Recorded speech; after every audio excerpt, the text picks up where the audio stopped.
नमस्कार मंडळी, श्री स्वामी समर्थ. एक नवीन व्हिडिओमध्ये सर्वांचं खूप खूप मनापासून स्वागत आहे.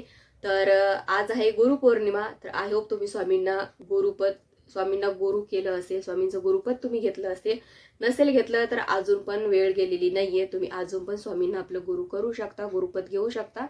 संध्याकाळी 10च्या आत तुम्ही कधीही स्वामींना गुरु करू शकता. तर खूप जास्त उशीर पण करू नका, लवकर जा. घरी पण तुम्ही स्वामींचं गुरुपद घेऊ शकता. तर स्वामींचं गुरुपद घेतल्यावर आपण कोणते नियम पाळायचे आहेत? तर बघा, स्वामींचं गुरुपद घेतलं म्हणजे आता काम संपलं असं नसतं. स्वामींचं गुरुपद घेतल्यावर त्यांच्या आज्ञेनुसार, त्यांच्या नियमानुसार आपल्याला चालावं लागतं. स्वामींची सेवा करावी लागते, तरच आपल्या प्रति स्वामींची ती गुरुदक्षिणा असते. त्याच्यामुळं शिष्याने गुरूंना काय दक्षिणा द्यायची, तर हेच काही नियम आहेत, ते आपण पाळून स्वामींना गुरुदक्षिणा द्यायची आहे. तर असे काही 5 नियम आहेत, ते तुम्हाला पाळायचे आहेत. तर बघा, खूप सोपे आहेत. अर्थात जो स्वामींचा खरा सेवेकरी आहे ना, तो हे नियम पाळतो, त्याला सांगायचं पण काम पडत नाही. पण काही असे असतात की फक्त स्वामींच्या नावाचं ढोंग करतात. आम्ही स्वामींचे सेवेकरी आहोत, आम्ही स्वामींचं हे करतो, आम्ही स्वामींचं ते करतो, आणि मनात एकदम कपटीपणा आणि दुसऱ्यांविषयी द्वेष आणि एवढंच असतं त्यांचं. मग अशा सेवेकऱ्याला ना मग स्वामी काहीच देत नाही. त्याचं धड चांगलं पण करत नाही आणि वांगलं पण करत नाही. तो इतकं स्वामींचे नियम कडक असतो. त्याच्यामुळे आपण जेव्हा स्वामींच्या सेवेमध्ये येतो ना, तेव्हा फक्त आपण आपले स्वामींची सेवा करायची, कोणाविषयी दोष करायचा नाही. आणि ठीक आहे, जी परिस्थिती आहे त्या परिस्थितीत आपण खुश राहायचं, समाधानी राहायचं. तर काय स्वामींचे नियम आहेत ते आपण बघूया. पहिला नियम म्हणजे अखंड नामस्मरण. बघा, नामस्मरणामध्ये इतकी ताकद आहे ना, ती कुठेच तुम्हाला मिळणार नाही. तुम्ही कितीही सेवा केले, किती पारायण जर केले, तुम्हाला मिळणार नाही. कारण नामस्मरण हे असं एक शक्ती आहे की तुम्ही तुमच्या आयुष्यातले कोणतेही संकट दूर करू शकता. आपण नामस्मरण करत राहिलो ना, तर आपल्या देवाशी पण नातं घट्ट होतं, आपलं मन स्थिर राहतं, मनातली निगेटिव्हिटी दूर होऊन जाते, मनात वाईट विचार येत नाहीत आपल्या. कारण बऱ्याचशा लोकांचं काय होतं की मनात खूप जास्त निगेटिव्हिटी असते, खूप वाईट विचार येतात, आणि मग काही काही लोक तर खूप म्हणजे पुढचं पण पाऊल उचलतात. त्याच्यामुळे आपल्या मुखी सदैव नामस्मरण असलं पाहिजे. मग असं नाही की स्वामींचं, तुम्ही कोणत्याही देवांची सेवा करत असताल, तुम्ही कोणत्याही देवांची भक्ती करत असताल, तर त्यांचं नामस्मरण, तुमच्या गुरूंचा जो काही गुरुमंत्र आहे त्याचं नामस्मरण अखंड तुमच्या मुखी असलं पाहिजे. कारण तुमचं मन त्याने स्थिर राहतं. त्याच्यानंतर आपला दुसरा नियम आहे, तो म्हणजे श्रद्धा. बघा, आपण एखादी जर काम करत असतो आणि आपण आता स्वामींची सेवेकरी आहोत, आणि आपल्यावर काही संकट आलं किंवा काही दुःख आलं, तर आपली श्रद्धा कमी होते का तिथे? कारण कधी कधी काय होतं, स्वामी परीक्षा पण आपली बघत असतात, खरंच माझा हा सेवेकरी आहे का म्हणून. त्याच्यामुळे हे नियम पाळायला ना खरंच खूप आपल्याला पण कष्ट करावे लागतात. कारण नियम पाळणं म्हणजे इतके पण सोपे नसतात. तर आपल्यावर एखादं संकट आलं तर आपण लगेच घाबरून जायचं का? तर अजिबात नाही. कारण आपल्या पाठीशी साक्षात स्वामी समर्थ महाराज आहेत. त्यांनीच संकट दिलेलं आहे, तर तेच त्याच्यातून बाहेर काढतील.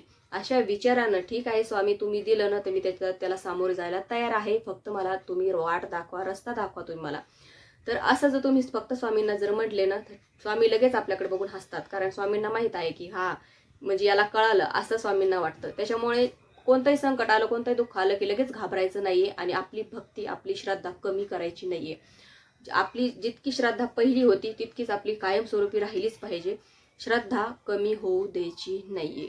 ते आणि आपला प्रामाणिकपणा. आता बघा, बरेचसे काय होतं की लोक काही एखादा प्रसंग आला की लगेच खोटं बोलून जातात, आणि म्हणजे जी काही वेळ आहे ती भागून नेतात, पण त्याचा परिणाम त्यांना माहित नाही की त्याचा परिणाम खूप जास्त आपल्याला भोगावा लागेल म्हणून.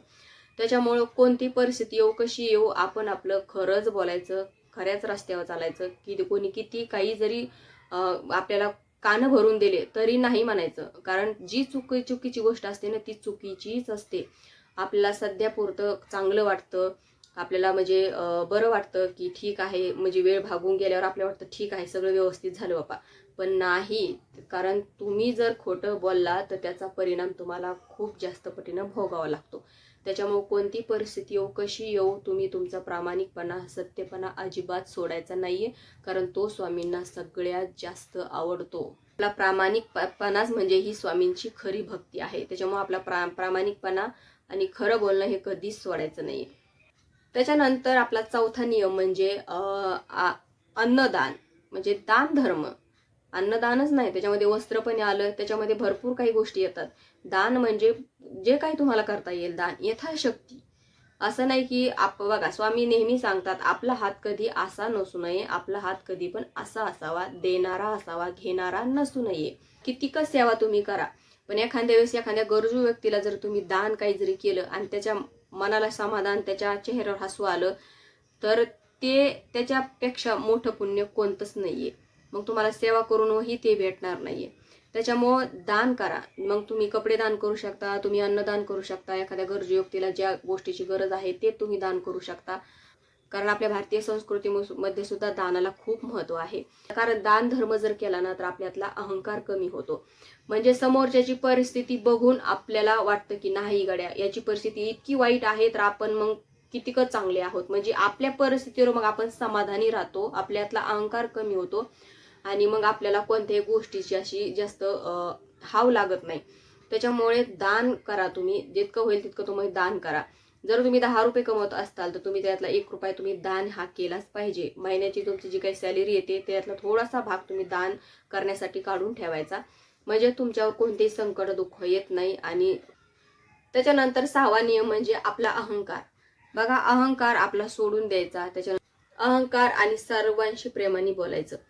तर बरेचसे सेवेकरी काय करतात की थोडीशी स्वामींची सेवा यायला लागली त्यांना, की थोडंसं स्वामींचं काहीतरी यायला लागलं आणि थोडीशी स्वामींनी त्यांच्यावर कृपा केली की त्यांच्यात इतका अहंकार साचतो की त्यांना असतं ते हवा तोडायला लागतात. त्यांना वाटतं की आम्ही कायच झालो आम्ही. तर असं नसतं. स्वामी जर तुम्हाला हवा तोडत असतील तर तितक्याच जोरात तुम्हाला खाली पण ते आपटतील. त्याच्यामुळे कधीच आपल्या सेवेचा अहंकार नसू नये, कधीच आपल्या प्रॉपर्टीचा अहंकार नसू नये, कधीच आपल्या नोकरीचा अहंकार नसू नये, कोणत्याच गोष्टीचा आपल्याला अहंकार नसू नये. जे आहे त्याच्यात समाधानी राहायचं, ठीक आहे म्हणायचं.